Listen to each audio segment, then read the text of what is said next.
Come with me to a magical place where being labeled the pork queen is a compliment, where being nice is just a way of life, and where all leaders of the free world must pass through.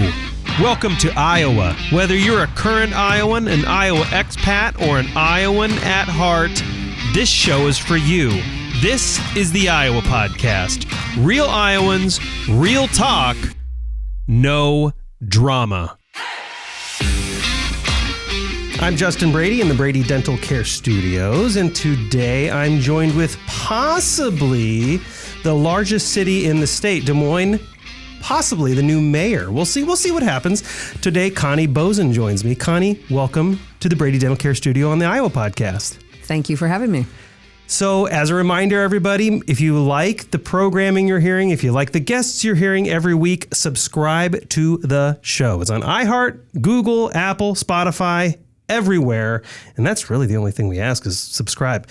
So Connie, thanks for coming in. I really appreciate it.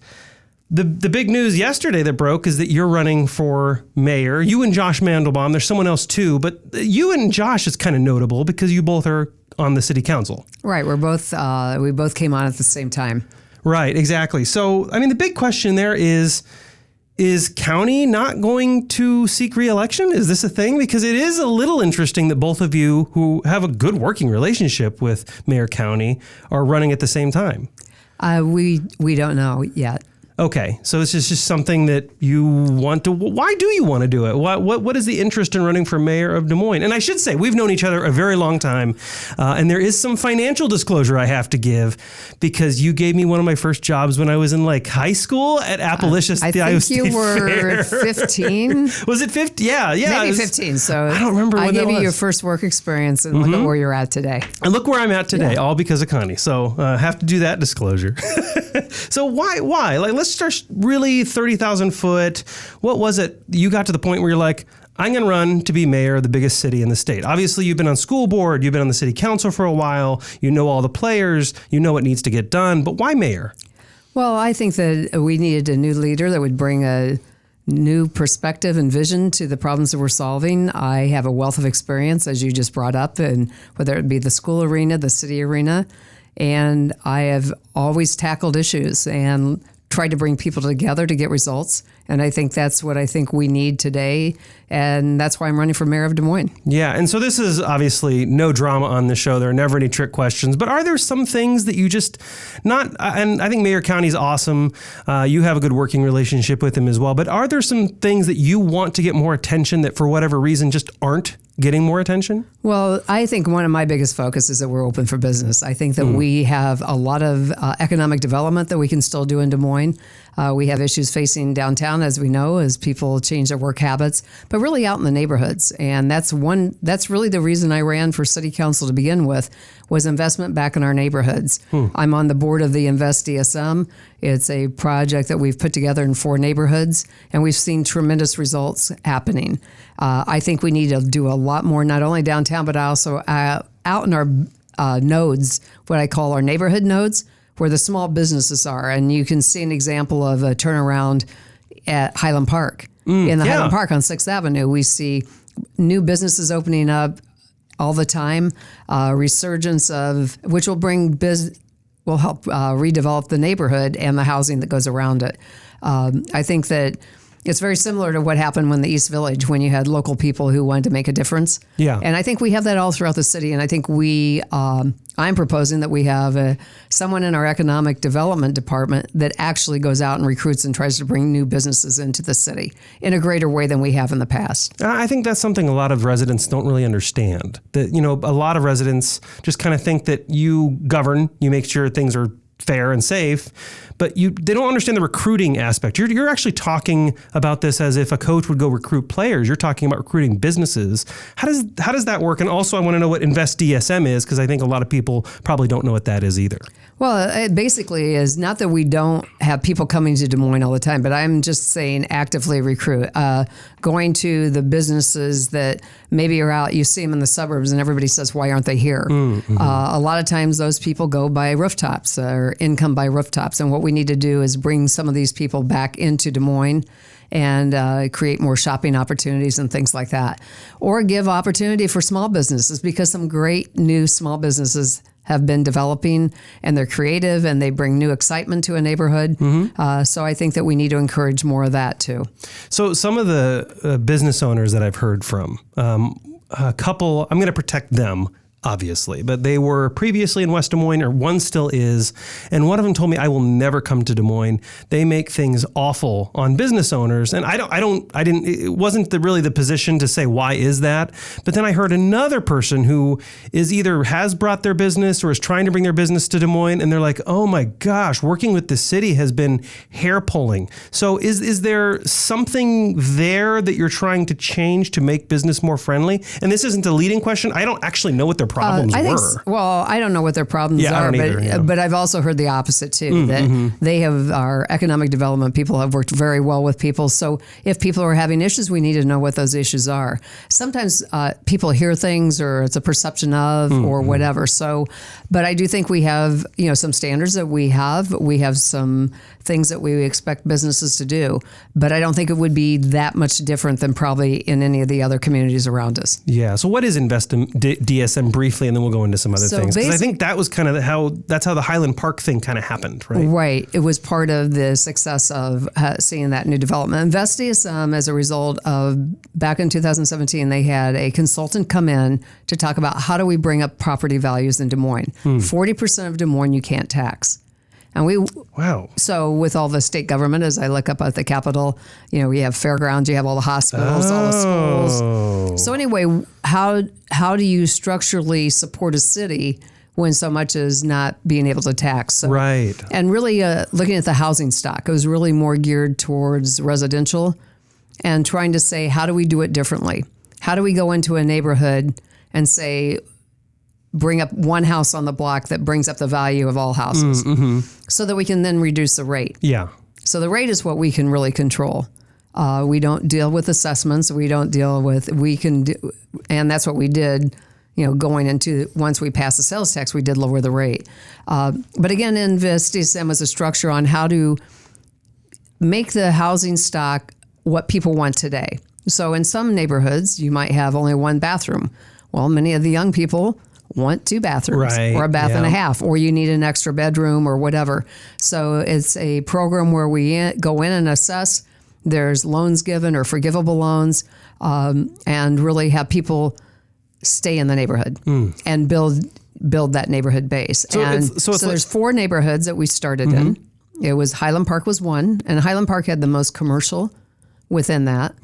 Then you have Columbus Park, Drake area, and the Waveland Woods kind of area, Franklin. So it is a smaller, compact area with strategies to help improve the neighborhoods. Sure. Yeah. And so news this week, we're recording this on Tuesday, so it'll come out Wednesday, but news this week, because I know you used to be on the school board, so you're obviously very passionate about education as well. And of course, it just broke that there was these fake shooter calls that came across a bunch of schools throughout the state. But I think the reason for this, obviously is some stupid person being a jerk, but the reason is because people do have that legitimate fear, right? Like there was that news thing, Superintendent Matt Smith, great guy, but he was doing that press conference, and one of the students said, we need to have metal detectors. Like, I don't feel safe at school. And that's like, this is an interesting problem that Des Moines has been in, right? Because they pulled the officers away from schools because some people wanted that, but other people want the officers back into schools. And I know that safety is one of those things you're running on. So how do we fix something like this? Is this the school's responsibility? Is it the city's responsibility? Do they have to work together? How do we fix that? Well, I think you definitely have to work together. I know that Matt Smith, and I've had a meeting with our chief on how do we look at school safety and what we can do, whether it be an SRO officer or not. What is maybe a hybrid? And I know there's discussion ongoing on that because we do want to make everybody feel safe. Yeah. I think that, again, they did bring in people to do more intervention type work within the schools. And it really is a school issue to determine, but we are there to help on what they want and how we can make sure it's safe. They actually have a whole public safety department in the school district. And so they're working very closely, I know, with the Des Moines Police, and we'll continue to see what avenues we can work going forward. Yeah. And one thing about safety too, because that's one thing I'm saying, we need to create a safer Des Moines. Yeah. One of my big things is we've got to do it differently. And that's one thing I would advocated for the mental health crisis team. And it's now 24/7. There's 2 officers that have we had one officer, and I pushed hard to get another officer. And I think we could use more that are trained in the mental health crisis area. They have diverted hundreds of calls to this crisis team.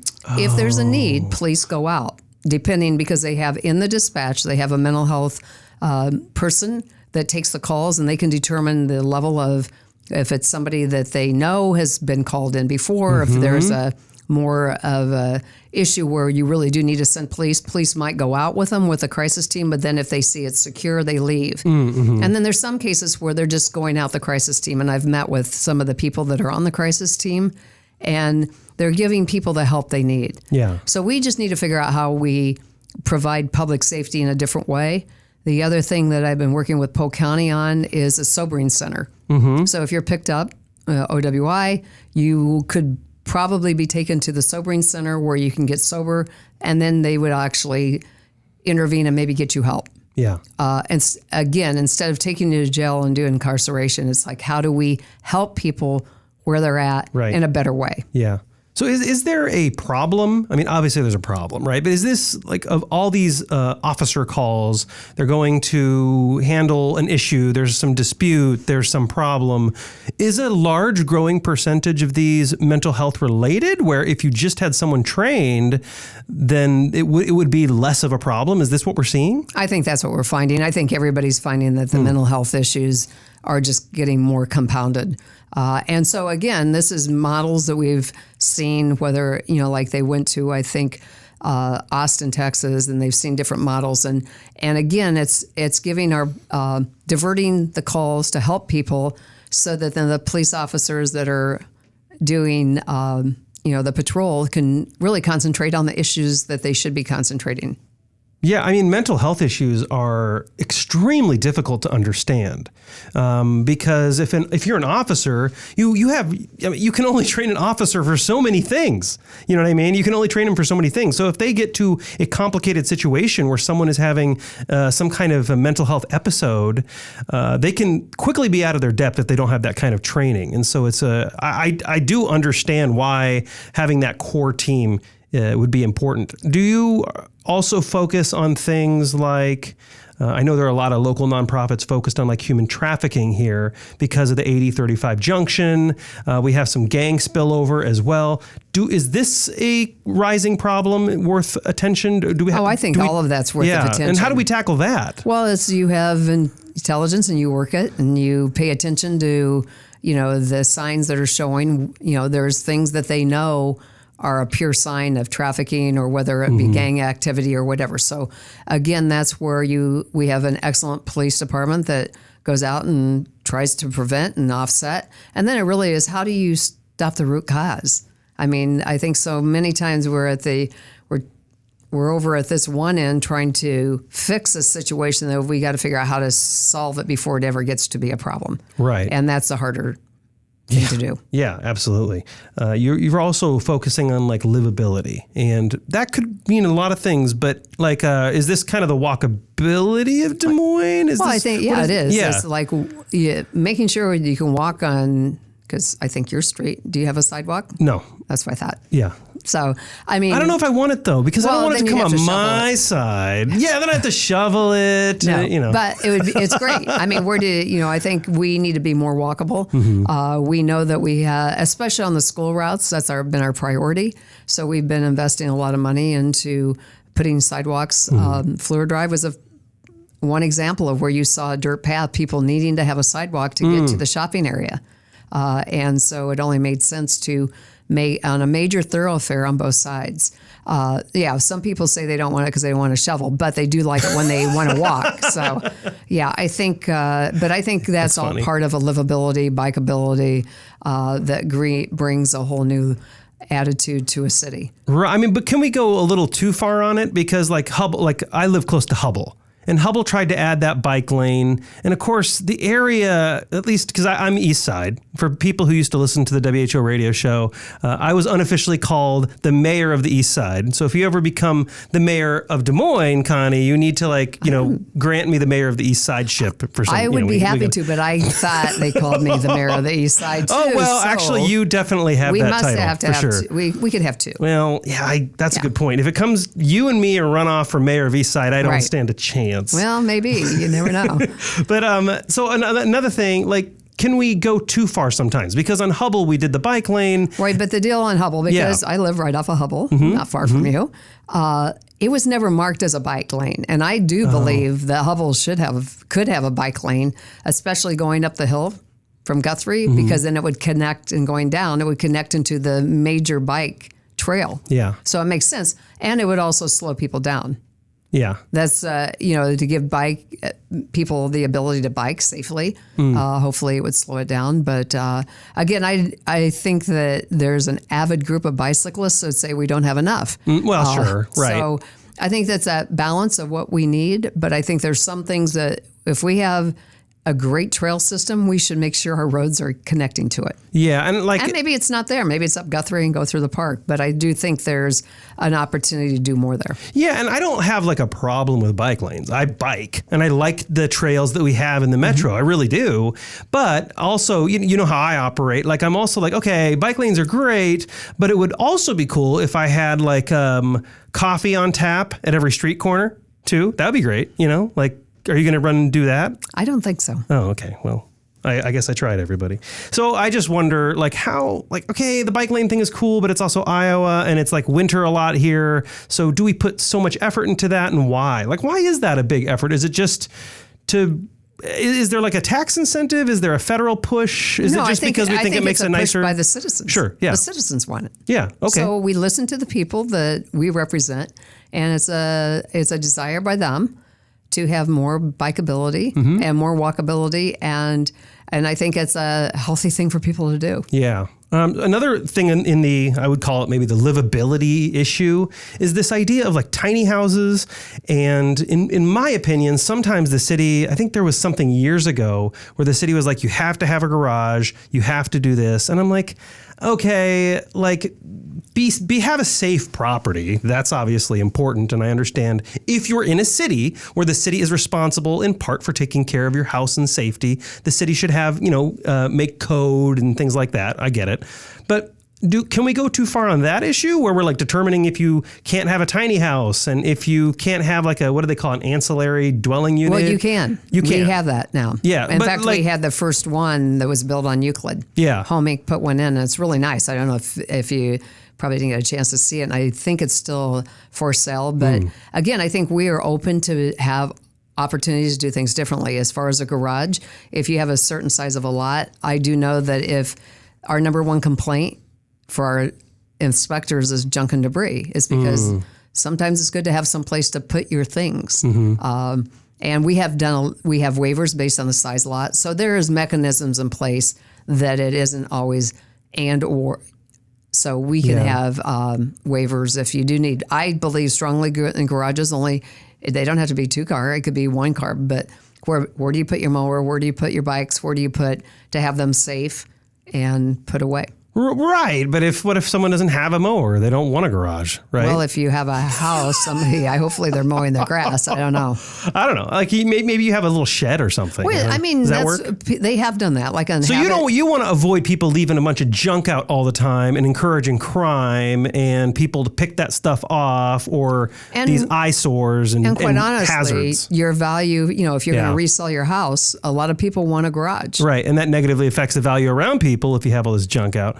But what about like a standalone tiny house on a property? Like I think, correct me if I'm wrong, because you're definitely the expert here, but our house isn't that big. It's a smaller footprint, but like if we were to demolish it, I don't think we would be allowed just to do a tiny house on that property, right? Or can we do that? Well, now? I would think that you would want to do, you'd probably do the comparable. There's a certain size. And again, it just depends on the size of the lot, Right. how it depends, what it would be and what's being proposed. Because I know there's some tiny houses that went in around about 10th or 12th Street. So there are some examples of things being done. So again, depending on the lot, what opportunity and what size would you put on it? Right, but it still has to come through the city council, right? Because there's an additional approval process. Is that kind of how it works? It goes through planning and zoning. If you're changing something, it goes through our zoning area, and not everything has to come back to us because there could be waivers that happen, and a lot of it does come through us, but it goes to the planning and zoning. Sure. So one of the other things in the livability category would be, and I know one of the things you're also talking about is like downtown. We're going to get into downtown and kind of the city core in Des Moines. And I know these issues are impacting all of Iowa, right? A lot of Iowa's bigger cities are going through some of the same issues. So it's not like we're alone in these fights. But we have... like homelessness is rising. And I think according to Homeward, homelessness increased 23% since July of last year. Now, I'm not one of those people that thinks the city council and the mayor can just fix everything with a magic wand, right? I know some people have that belief that if you just grant your wand, you can fix everything. I don't have that belief. But is there something we can do about homelessness? Is there, obviously you're a big pusher for mental health, but is there something we can do better, or is there something the citizens have to turn around and do? Well, I think it really is up to everyone. Mm-hmm. A lot of the people that are out on the streets or living, camping or whatever, we see a high degree of mental illness or conforming to being inside or whatever. They don't want to be around people. So again, it's a complicated issue. But I think that SIS does a great job of working with it. I think we need more outreach workers because we need to get people into some type of stabilized housing, and we need to do that in a greater way. I know Anawim is working on a project out on Merle Hay Road that they're great organization, and they're putting housing out into an old motel, and they would have but it would be a facility where there would be workers there 24/7, right, to help people. Again, a lot of it gets back to how do we help people maneuver back into safe housing or into a job or into different things to make their life better. Right. I know years ago, was it you can correct me on this, probably 2012, I don't know when it was. No, not 2012. Anyway, Central Iowa Shelter and Services, I think, was doing that like shipping container homelessness dwelling spot, like a micro, but I think, if I remember talking, they also ran into some issues with the city. And when I say the city, I don't know who that is. That doesn't necessarily mean you were saying, no, you can't do that. But I know that they also ran into an issue. So is there something the city has to say, hey, we'll make some concessions in this spot to get these projects to work? Are there things that could change there? Well, they did end up putting apartments there instead. Right, and I think they felt that was probably in the long run better. They're doing the gardens down there, and they were, I think it was just on the news about doing for the tilapia fish. Yeah, I saw that. Things like that. So I think that they're doing things to help the people, give them trade, and also learn, something for a future job, and help grow their own food too. So again, I think everybody's working at it. Again, it takes a lot of people getting involved in all different areas. There's a homeless coordinating council that helps set some of the policies and things that can be done, working with all the different people that help in that arena. And I really do think a lot needs to be done with more outreach workers and more helping people one-on-one. Yeah, I mean, 100%. Right. You and I are 100% in agreement on that. I think that could help a lot. There are a lot of organizations, Anawim, of course, is one you mentioned, Central Iowa Shelter and Services. But does a city have a role there? Right. Can a city do something? Can a city, I don't know. I think we are doing it. It's just that we need to do more, but all the cities in this metro area need to do something. I mean, we all need to make sure that we're participating. It's not just a Des Moines issue. Yeah. Many of the people, I think 54% were from, last address was Des Moines. Wow. They're coming in, people are coming from all over Iowa. They're coming from other communities, not just Des Moines.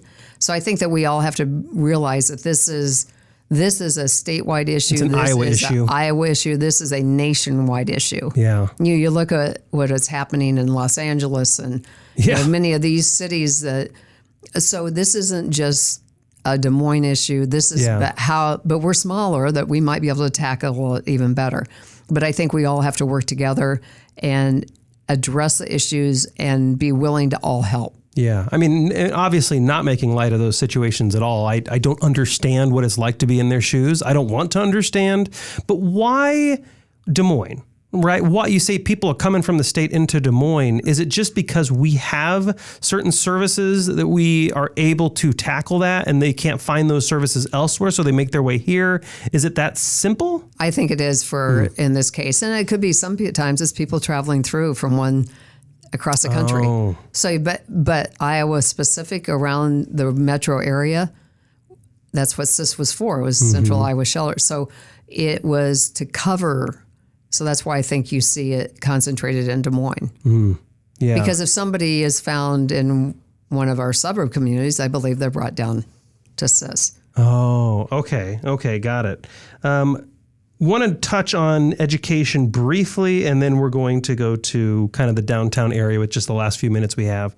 Right now, I think it wasn't as of, like, it's not super current, but the Iowa School Performance.gov, that website that anybody can look up these numbers. Chronic absenteeism right now is 52.4%. Which I actually was doing the research and I'm like, well, clearly that number's wrong. So I kept looking over and over again, and someone else had a chart. I was like, I know that's wrong. So I went to the Gov website, and sure enough, chronic absenteeism is 52.4%. There's a definition for people to go look up. Now you compare that to Iowa. Iowa overall is 21%. Do you know what's going on there? And how we reverse that? Well, from what I understand, I think that COVID took a toll on kids. And I think they were out of school for a year, 2 years in some cases, and they just have not come back. So it's a situation where we need to get the parents to get their kids back to school. We need the kids to understand that they need a good education to be able to have a good life. And hopefully, I think those numbers will come up. But I think a lot of it's probably attributed to COVID. So they just didn't come back. Right. Yeah, that's wild. That's what I understand. I'm not in the schools anymore, so. No, absolutely, right. But that would be a city issue, and that would be an area where you would probably be working with Des Moines Public Schools to figure out why that's going on. And obviously, 21% being the state, there's a lot of different socioeconomic factors that go into that, clearly. But it is like something of a concern. I'm like, how does a school system, how does a city actually, do we go knock door to door and say, hey, get your kids in school? Like, what does that even look like? How do you tackle that? I do think that the schools have been doing outreach to that degree. Right. I mean, I've done it. My wife works I was going to say, your wife is in one of the schools. And I think that possibly some of the kids started working, and they're working full time. Their family needs help. And I think, I've heard some cases where the kids are working. Wow. When you hear kids going to high school and they're working 30, 40 hours a week on top of, it's amazing that school becomes even a focus for them when they're trying to just survive. Right. Okay. So last few minutes, I want to talk about downtown because you're just coming in at the perfect time, right? There are all these great challenges, and I'm just putting you on the hot spot for all of them. But downtown, we have downtown's incredible. Like, it's absolutely incredible. Yes, we've made so much progress. Of course, the Papa John Sculpture Park is kind of like the crown jewel, right in the middle. But now we have a new issue, which is nationwide. Wells Fargo, a couple other organizations have announced they're basically pulling out of their buildings. And we may, in the future, have all these empty buildings downtown. I don't know what the future looks like. Do we start seeing boarded up buildings in the future? Do we start seeing these empty? I remember the era where like downtown was totally dead. I don't know if you remember that. No one would come downtown, and then it came back. Right. I don't really want to head back to that era. Are we at risk going that direction? I don't think so. I think downtown has a good core. I think it provides opportunity. There's a lot of parking lots around. I look at I think they're owned by Wells Fargo, that has opportunity. It's by the right across from where Gray Station is. So I think even in the buildings, it's like, what can you do to retrofit them to maybe it's just not one company, but you bring in more small companies, more small businesses. So I look at it as opportunity. Downtown is a critical area for Des Moines. It's a great tax base, but it also offers, I think there's 10,000 people living downtown versus when there used to be. And I think It used people to be 10, I think. Yeah, maybe 10. So I think it's a great opportunity, and we are probably going to take over the Nationwide building, one of them, which is the city. Yep. The city, and it gives great opportunity. It's a huge cost saving for our citizens, and we'll be able to house not only just the city offices, but the police department is planned to be moved over there, which their facility is just way outdated. Yes, it is. And needs to be done. So, and that opens up possibility to resell some of the land. Right. I believe the dispatch department is still doing foot pedals to keep the calls going. Well, no, right? I think they're little events. I think they're much. I think that, but we need to have the right facilities for our 100%. staff. And so I think that, but with everything going on in the Market District, having that police building open and the area around it, I look at it as great opportunity. Again, things are getting more difficult, interest rates and those kind of things, but I think that it offers us an ability to keep building on housing and come up with some other alternatives. I mean, people who have tried to maintain an older building understand that there is a point where it becomes extremely expensive monthly just to maintain it, right? And if you move into something else, you're able to centralize stuff. I think we talked about this last year or months ago, you and I called you briefly and I was like, what's the deal with the Nationwide thing? building. And you were like explaining it and how much money the city could save in this deal. So do you know when any announcement will be made on that? If that'll be official, if it's moved at all? Well, they're doing the due diligence now. Yeah. They're looking at what it would take to retrofit. And so don't know the exact date, but hopefully soon. I do think it's a great opportunity for the city and where staff can be consolidated and work together. So it's just who goes where, how do you put everything together? And the moving of the police department, of course, will be the most complicated. Yeah. But I think it'll be a great thing. And again, opportunity to redevelop some of the other buildings and the areas that we have, again, to help put new things in the city. Yeah, obviously all of Iowa does not live in Des Moines. I know a lot of people in Des Moines tend to think that sometimes. But what is all of Iowa does have to come to Des Moines for certain resources, whether it's the tournament, whether it's wrestling, whether it's basketball. They do come here a lot. So what is that big message you want all Iowans to know about Des Moines? And what's that big thing they need to know and kind of the reason you're running? I guess final thoughts to leave them with, right? Well, I think Des Moines, it is the capital city. And we are an example of what can be done. We are an old city that's getting reborn. I take it. That's the way and the excitement. And that's one reason I'm running, because I think there's some exciting things ahead. And I think I have the vision. I have the collaboration of bringing people together to get things done.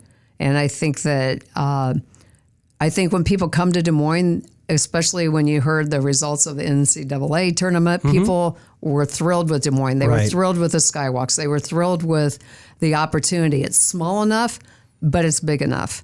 And I think that we have the greatest amenities. We have the state capitol. We have the state fairgrounds. We have some great things going on in the city of Des Moines. Yeah, and if we elect you as mayor, maybe every time we go to a city building, we'll get a free apple stick. Maybe to be determined. We'll talk about that later. We'll do a whole interview about that. Connie Boesen, Councilwoman Connie Boesen, and mayoral candidate for Des Moines. Thank you so much for coming on the Iowa podcast. What's the website if people want to learn more about you and what you stand for? It's just ConnieBoesen.com. Excellent. Thanks for coming on the show. And to my fellow Iowans, Iowa expats, and Iowans at heart, thanks for listening and subscribing to the Iowa Podcast.